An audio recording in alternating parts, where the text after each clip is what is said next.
So, I consider myself a middle class, yeah?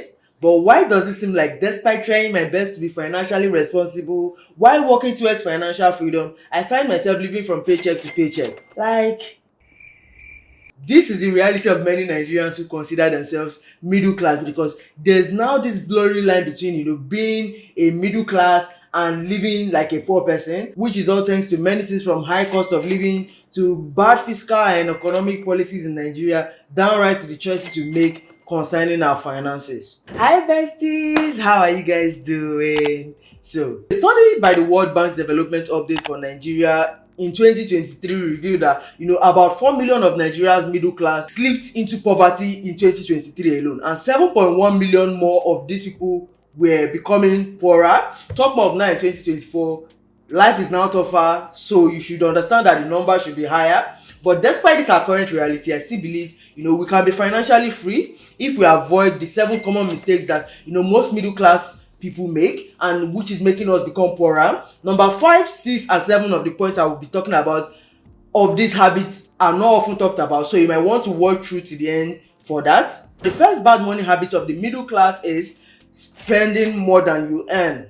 So in our world of today, where everybody is trying to keep up with each other, especially being influenced by social media, you find that the middle class are slipping into poverty easier now, because everybody is trying to keep up with each other, that you find yourself, even when your salary cannot carry the lifestyle you are aiming for or you are seeing, you still find yourself trying to fit into that lifestyle, so you now end up spending more than you earn. This is the reality of many people, especially middle class people who are supposed to be living life comfortably, living within their means, but because they are trying to match up to their neighbor, match up to their friend, they want to go out every day with the high cost of things. You are already used to this lifestyle, you now still find yourself you want to continue with it, because okay, I used to eat Pringles every morning, that is my breakfast. So even now, when that Pringles, the price of Pringles have tripled, you still want to be eating Pringles. And when you do this, it will take a hit on your salary. And if you don't have multiple streams of income, you now find that you're spending way more than you earn. Sometimes you find that you're even having to borrow to match up to what you are earning, of which on a normal day you are not supposed to be doing that, because you are earning enough to live a comfortable life if only you decided to live within your means. But now you're already spending more than you earn, so you can no longer say you are even a middle class. So even when you are looking rich, you are poorer in your pocket. So this is the case for many people, and especially in Nigeria. Like, you want to be going to one restaurant or the other every day, you find, okay, come with me to this place, come with me to that place, so you now decide that you want to go to that place that they've told you to come with them to. It's so funny, but if you are not careful, you find yourself being poorer than even the poorest. They say let the poor breathe, but when you are deciding to choke yourself and bring yourself down to the poor, there's nothing anybody can do for you. So spending more than you earn is the easiest way to slip into poverty if you live within your means. Especially being a middle class, you cannot tell me you are earning anything less than maybe 300k, 400k. And I find that there was a video that that was made on Instagram at some point during one of the events that Nollywood organizes, and they were asking all the celebrities, can you live within 500,000 naira a month? And many of them were saying, no, 500,000 is too small. Like, before you do this, 500,000 is gone. And I found that video so interesting, because you cannot tell me that even 300k will not be enough for you. I know, yes, things are tougher now, because of the high cost of living, but this interview was done last year when things were still better. And you find that they were all talking about how they cannot live with 500,000, and yet there are people that are living with 100,000, living with 200,000, and are living comfortable. If you plan your life around what you earn, you find that you can be able to match it up and then live a comfortable life. But when you are trying to uptake yourself and make yourself seem like, okay, you're earning enough, you're earning so you should be living a certain type of lifestyle, you find yourself struggling every month. So hopefully you're not one of those. If you are watching and you're in the middle class, you're not one of those that is spending above what you're earning. If you are not doing the right things, and maybe some of the other things we'll be talking about in this video, please, sister, brother, change your ways, because I love you too much for you to be slipping into poverty every day using your own hands to cause it. So number 2 is increasing your spending after a raise. Many people are are very guilty of this one. The middle class, the poor, the rich, everybody, as long as you're earning a salary, you find that you easily increase your spending after a raise. So my friend was asking me the other day, like, why is it that, when our salary increase, our spending just naturally increases? That is because we want to match our lifestyle up to what we are now earning. So before, you were living like your salary was 100,000, you were comfortable, you did not really think much about it. But all of a sudden they now added a bump of 50,000 on the salary. Okay, all of a sudden you now start eyeing things that you're not able to afford before, because you now feel like, okay, my salary, I can afford it. It's just that we have to adjust. You now start making excuses for the salary. That this is this is a serious issue, and to be honest, I wouldn't really blame anybody if only people were to, like, increase their savings the same way they will increase their spending when they get a raise. Maybe it would have not been an issue, but most times you find that people increase their spending and leave the savings the same way it was. So myself, I find that, at least based on, because I've only been promoted at least once based on my career journey right now, and I found that, like, it was very easy for me that when my salary increased, I went to the cooperative, increased it. My monthly savings, I increased it, and I was so happy with myself. But when you look at other people around you, you find that all of a sudden they are now buying one Gucci bag, they are now buying one hair, because they can now afford it. But if you match the energy with your savings, it will not be an issue. But when you only match that, when you only use that energy for, like, increasing your spending, you find yourself slipping into poverty, because the things you are thinking you could afford, let's say now after 1 month you find that you are no longer even fancying that thing. Somebody like me, who I only enjoy the process of placing an order online, when the item comes, that joy has gone.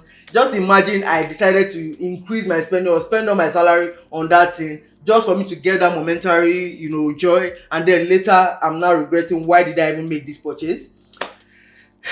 If you increase your spending when you get a raise, try and also increase your savings, increase your investment, increase your emergency fund. Everything should increase alongside it. Don't just focus on one. So the third one is spending before you save. Not paying yourself first. So this is a serious situation. Like I've just talked about, maybe now you get an increase, you always naturally just increase your spending. Maybe sometimes you find some people neglecting their savings. Spending before you save is the worst thing. I talked about this in one of my videos, where I said that before my salary even comes, there's already a budget for it. So I always make a list of everything I spend my salary on, like I've talked about several times now. But one thing that I try my best to do is, before that salary comes, before I know the period it will come, right, I should have my spending, or what I'm going to be spending that money on, all written down. Because I find that whenever I wait for when the salary comes before I now start doing the calculation or making the decision, I now start making excuses, because one way or the other I must have spent like maybe 1,000. I wanted to buy this, let me just use it. Now you now find that you are now going out of your budget, like what you're supposed to do. So what we mean by like paying yourself first before you start spending is removing your savings, the money you need for your investment, and the money you need for your emergency fund. That is for you before you now start spending on other things, maybe your recurring bills. Like I've talked about how I break down my salary in one of my videos. Like, removing a portion for yourself, which is your savings, because you need this money later on, especially emergency fund. This is something I find that is not available in our Nigerian space. Many people don't really talk about emergency funds, but I find that when you have, maybe your car breaks down, you now start going into your savings to, like, take money. That will not help you to save anything, because you keep going back for one reason or the other. But if you remove a portion of your salary for, like, emergency fund, when this issue arises, especially in Lagos, right now we're in the rainy season and so many things are happening. Mechanic is in their enjoyment phase, so people are having to spend a lot of money. But if you have emergency fund, if you save the portion of your salary for yourself, for situations, you find that you are not stressed about these situations when they arise. Right now in Nigeria, we have to be putting, when you are putting your budget, you have to put mechanic 20,000. Even when you don't need that money at that time, your mechanic will always need it at some point. So just have it at the back of your mind, make it a habit of, paying yourself first before you start spending on other things. Even though you are making a budget, put it at the very top so that you know that, okay, this portion is for me, this portion is for situations that might arise which you don't have any control over, and you find yourself not, living like a poor person or sleeping one day at a time into poverty. So number 4 is relying on one source of income. you know your salary will not make you rich in Nigeria, at least, even anywhere in the world. I've watched so many videos on, how to become rich, or I've learned so many things about how to become rich. I've read so many about how to become rich. And one thing that keeps coming back is that your salary can never make you rich. So if you are relying on one source of income, you slip faster into poverty. Especially now today, this item is 1 naira. Tomorrow you go, it is 2 naira. You find that at the end of the month, things that you're able to buy, you will not have to cut it in half, because you are trying to keep up with the increase in price of things, which is all thanks to so many things, from bad fiscal policies in Nigeria to bad economic policies in Nigeria. So if you are relying on one source of income, you are faster to slip into poverty. But if you have many sources of income, money is coming from here, coming from here. I talked about how I'm in the cooperative in my company, and once a year you are paid interest. Let's say that interest comes one particular month. That is like an extra source of income. You might even have to split that money into 3 parts. Use one for 1 month. Just addition to your normal source of income. But before you do this, you must have removed some for savings and investment, right? So you now split the rest into, like, let's say you get 100,000 for your interest. You say 30,000 for this month, 30,000 for this other month.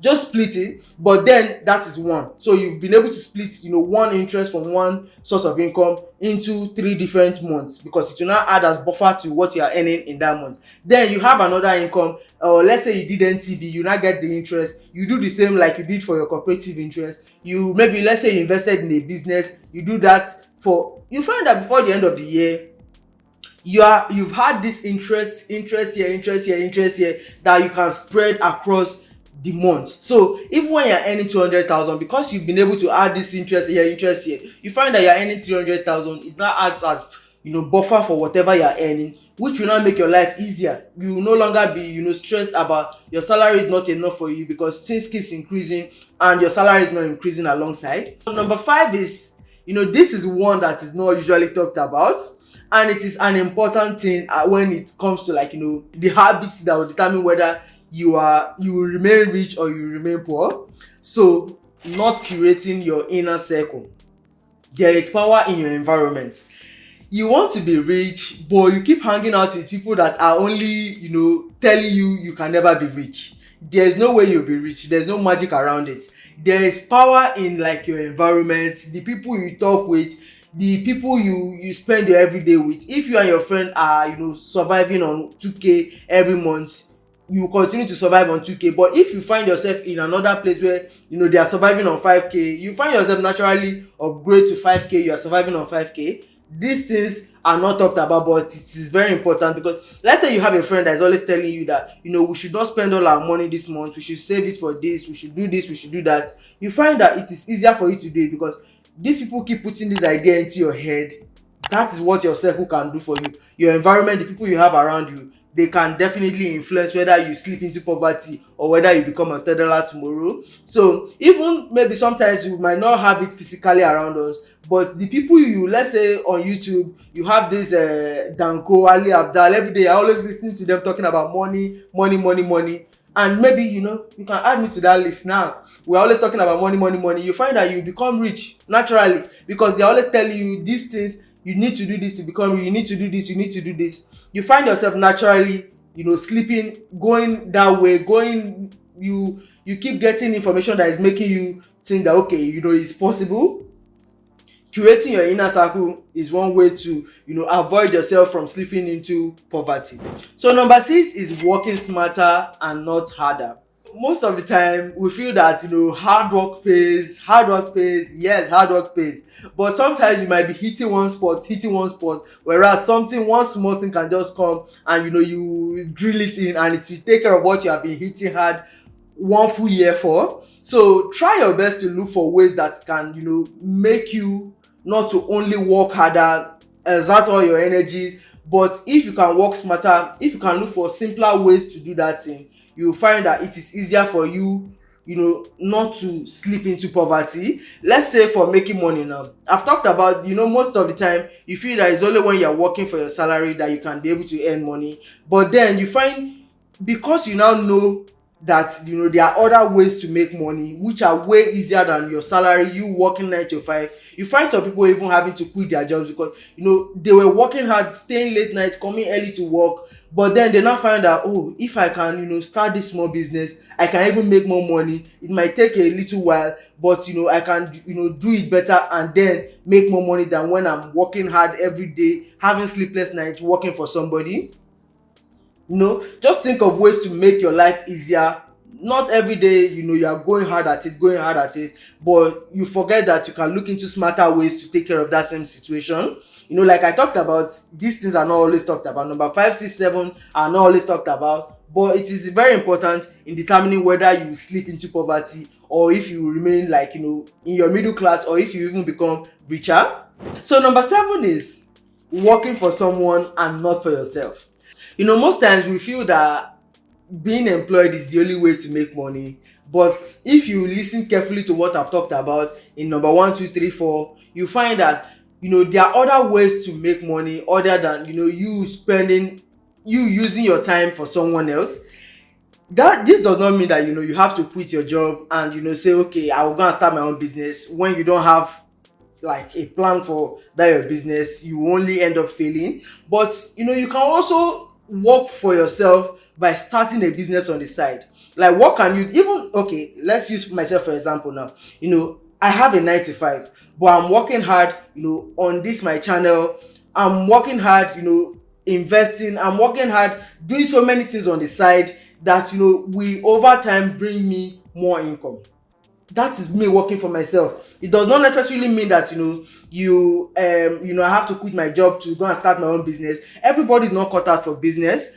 You can look for ways that you can work for yourself even though you are working for someone else. For some people, they can decide to quit completely because they found something that they can do, that they can be happy doing, working for themselves. Instead of working for somebody, they will find more fulfillment working for themselves. This is one way to avoid yourself slipping into poverty, because you will be having all the money to yourself, even though you still have all the risk and all the stress to yourself. But if you continuously work for someone when you can do the same thing for yourself, even though together, or choosing yourself completely, you find that it will make your life a whole lot easier. You just have to think about it, like what can you do, what are you so passionate about that you can do for yourself, that that will still bring you a good amount of money every month. So this is a bonus point, and it is one that I find that is very influential in whether you remain a middle class, or whether you become a poor person, or whether you become a rich person. And that is not having the right money mindset. You find that most people, they are very pessimistic. They believe that money is so hard for me to get. You just keep thinking negatively about money, and yet you wonder why you are not having money. Like, make it make sense. If you don't have the right money mindset, you find that you will never have money. Trust me, you will never have money. If you have the right money mindset, like now, me, I tell myself every day, I can never be poor. I will always be rich. Even when it might not seem like it now, my words have power, and over time I will find myself becoming rich. It will just naturally work out for me, and that is one thing I find that is lacking in many of us. We don't have the right mindset, especially when it comes to money, and even maybe general life situation. Especially if you live in Nigeria, it will be very easy for you to be pessimistic, because you feel like nothing is working in this country. Every day you are walking past somebody, they're talking about the economy of Nigeria, so naturally you find yourself thinking negatively about money as well. But if you keep the right mindset, whether towards money, whether towards life, everything will just be working out for you, because there is power in the talk, there is power in thoughts, there is power in everything we exude. This life is all about energy here, energy there. So the energy you give is what you are going to receive. So try having the right money mindset and you'll find that things are way easier for you. So guys, which of these do you agree with? Do you agree with the points, all the points I've talked about in this video? Or do you feel like, there are some that are stretch and cannot make you, slip into poverty, whether you're in the middle class or working class, whichever class you might be? Just let me know in the comment section. I would love to hear from you. I would love to hear your opinion on the matter. And you can even share ideas on how you feel like we can all come out of poverty, or how we can become richer. I'd love to hear from you. So guys, if you love this video, I know you will like this other video where I talk about money as well, or how I split my salary while working in Nigeria, living in Nigeria, and avoiding being in debt. So I'll see you guys in my next video. I hope you stay tuned. I hope you join the family. Click that like button and subscribe to the channel for more videos like this. And I'll see you in my next one. Bye.